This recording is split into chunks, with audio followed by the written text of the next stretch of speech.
The afternoon call to prayer faded above the Medina of Casablanca, replaced by the cawing of gulls and the scratch of bristles as shopkeepers swept dust from their thresholds.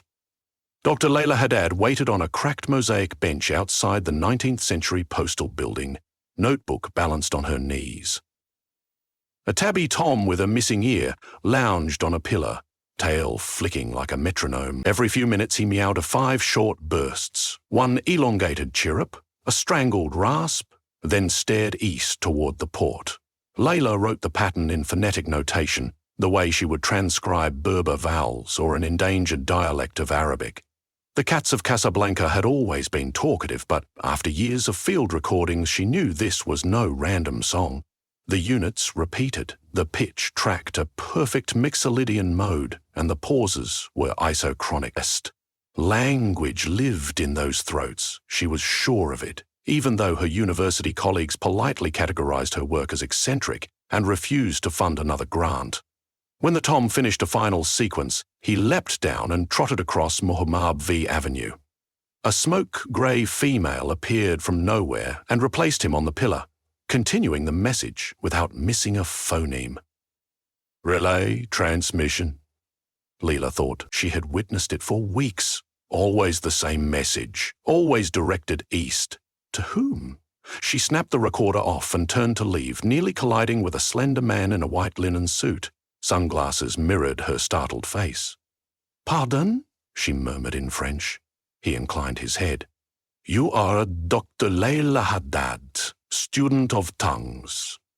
His Arabic carried the lilting softness of the deep desert, vowels like wind across dunes. I am, she replied cautiously. He removed the glasses. His eyes were a translucent amber that caught the sun and refracted it like molten glass. The court of smouldering sand requires your interpretation. Layla's pulse thudded. The court of smouldering sand belonged to stories told by her grandmother. A Djinn faction older than the first caravan route, arbiters of oaths and guardians of crossroads, bedtime fables, nothing more until now. I don't know what you mean. A messenger delivered your transcriptions weeks ago. They were impressive. He gestured to the bench. The courier awaits further insight. The grey she-cat tilted her head, as though eavesdropping. A vertical pupil narrowed. Layla stared at the man Djinn, she realized, and then at the cat. Your messenger speaks, but I need time. You have until the next call to prayer, he said, voice unbending against the humid breeze. Then, with a ripple of the midday heat, he vanished. The cat, satisfied, jumped down and padded into the alley. Leela struggled to breathe. She had yearned for validation, for someone who took her research seriously. Now supernatural politics had arrived at her feet. She checked her watch. 90 minutes until the muezzin's voice would rise again. She hurried through the labyrinthine streets to her flat above Café Riff. Papers littered every surface. Sonograms of feline vocalizations, frequency charts, comparative syntax between dolphin clicks, bee dances, and pre-verbal infant babble. She cleared a space on the floor, spread today's notes, and began decoding. The message was no dictionary entry, but rather a palimpsest of references. The 5 short meows formed the name Dorhan. Smoke, the elongated chirrup, was a directional marker, toward, and the rasp was an imperative stop. Repeated sequences built into clauses. Dorhanan approaching from the blue-veiled quarter. Stop him before crescent moon. Dorhanan, if memory served, was a title reserved for a Djinn whose element was smoke, often involved in intrigue. The blue-veiled quarter likely referred to the cobalt-tiled bathhouse section of the old city, long abandoned and rumored to hide a subterranean gate. Stop him before crescent moon. In 2 nights, the waxing crescent would hang over Casablanca, and with it the conclave of Djinn electors would choose their next grand vizier. A position-balancing power between the fiery ifrits, airy marids, earthen ghouls, and nebulous smokers. Sabotage was underway, and the cats, neutral messengers of all courts, were broadcasting alarms no human ear was meant to comprehend. Layla shivered. The Tom's missing ear returned to her mind. Punishment for a message intercepted, perhaps. She looked at the clock. 56 minutes left. She typed a fresh sheet. Dawn-in plotting to alter election result. Suspected strike. Portal under blue-veiled quarter. Recommends surveillance or warding spells. Crescent moon -2 nights. She translated it into cat-cant clusters of yo, using the phonotactic rules she had distilled. She finished just as the Arhan rose again. A calico peered through her open window, tail hooked like a question mark. "Take it," Layla whispered, offering the page. The cat bit the edge gently, leapt to the sill, and disappeared across the rooftops. A knock sounded on her door. She opened it to the linen-suited envoy who had vanished before. "Your answer?" he asked. "Delivered," he said, surprised he needed confirmation. "Excellent." He stepped inside without invitation. "Now you must come with me." "I already sent the warning." "Interpretation is not enough. The court names you Muna. Usafed Serenity's severanth, rise in trial, duty to the Lord. Knowledge carries duty." Before she could protest, the air folded. She smelled cedar, cardamom, and the ancient dryness of the Sahara. When her vision steadied, she stood in a colonnaded hall lit by brass lamps, sand dunes visible through arches. Hats lounged along the balustrades like living gargoyles. A ring of Djinn occupied carved thrones, their forms fluctuating. One moment human faces, the next swirls of sand or smoke. The envoy became a pillar of shimmering air and streamed to join them. Layla swallowed. "I'm a linguist, not a hero?" A thin jinni with turquoise flames for hair addressed her. "Scholar, our election decides how the unseen realm engages yours for the next 7 centuries. If Dorhan corrupts the vote, the balance tilts towards smothering secrecy.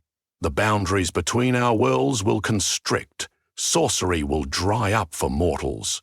Your artists will lose dreams. Your scientists will lose eureka moments. We require witness conversant in the feline code to authenticate any intercepted messages." Another jinni, this one made of black basalt shards, rumbled, "But we face a complication. Cats report that Darhan controls a fragment of the old name, the syllables that bind us. He intends to insert a false ballot inscribed with that fragment.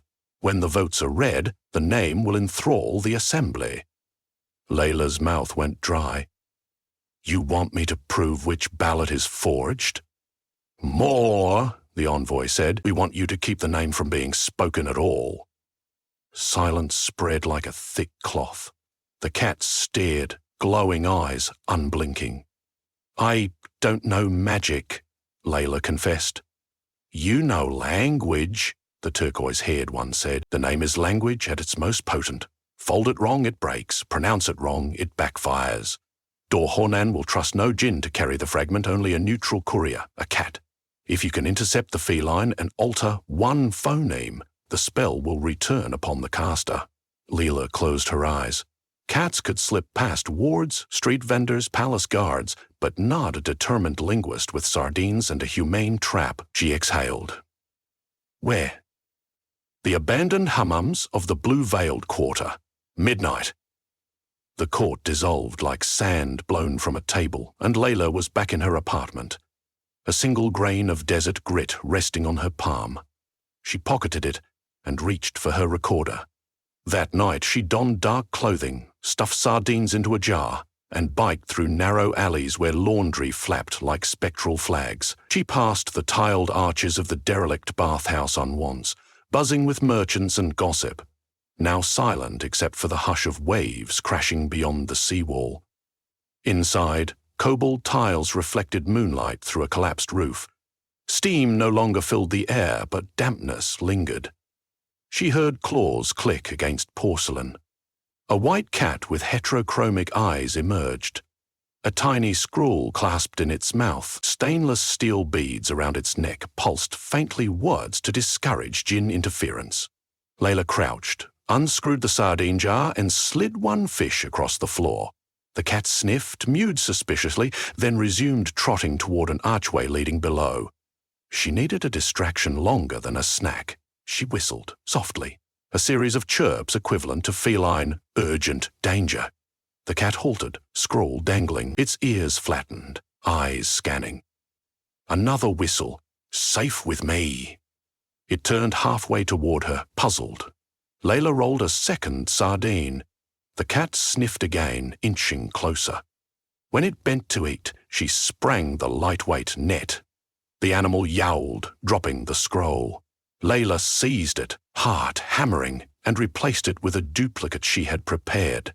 Her own handwriting, but an altered phoneme in the crucial line. A diacritic swirl transformed the binding name into a nonsensical puff of vowels. She slipped the forged scroll into the cat's mouth before lifting the net. Startled, the animal bolted down the stairs, mission apparently intact. Layla exhaled, pulse racing.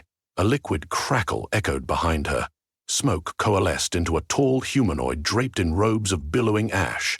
His face was blank, save for embers where eyes should be. "Johanna, I admire your scholarship," he said, voice like a chimney drawer.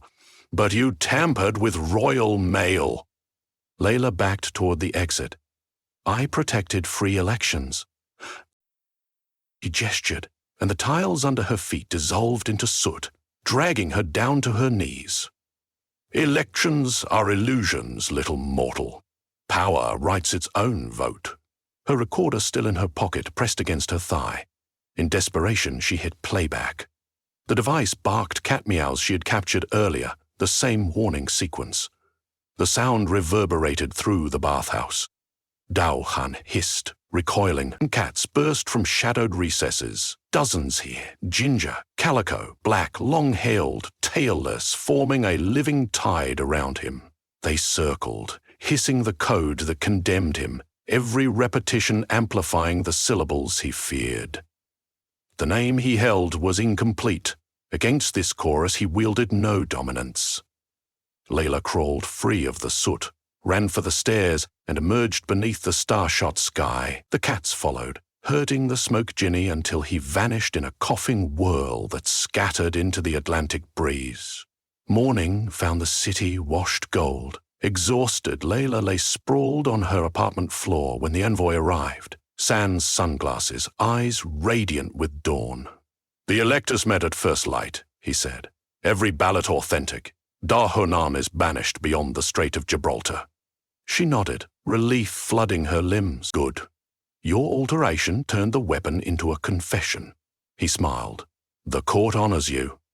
"I want only recognition for feline semiotics," she joked weakly. "Done, but there is more." He produced a slim copper ring etched with paw prints. "Wear it and understand any cat, anywhere." She slipped it on. A ginger kitten on her windowsill immediately mewed, clear as spoken Arabic. "Hungry? Also, you have breadcrumbs on your collar?" Hallcracker, Layla laughed. "I'll feed you."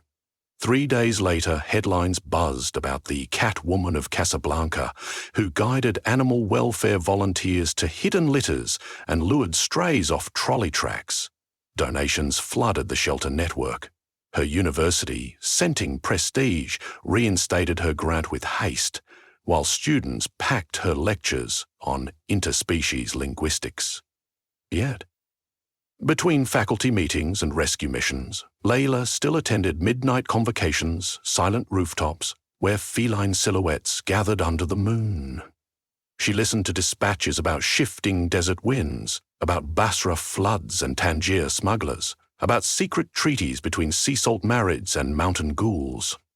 Sometimes the envoy appeared, offering tea sweetened with mint grown in unrevealed oases, discussing grammar like old colleagues. Politics did not end with one thwarted plot. Another crescent would wax, another schemer would covet power. But Casablanca possessed messengers too nimble for tyranny, and a linguist ready to hear them. On an evening scented with jasmine and diesel fumes, Layla walked along the port. A black and white Tom balanced on a bollard, tail flicking. He meowed a new sequence, heavy with urgency. "Trouble in the pearl markets of Doha," the voice translated instantaneously in her mind. "Need a linguist's intervention." She scratched his chin. "Tell the court I'll catch the next flight." The Tom purred, satisfied, then bounded off into shadow, leaving her to the city lights glimmering like distant Djinn fires, each one a promise, each a question waiting to be answered by the woman who spoke the secret grammar of cats.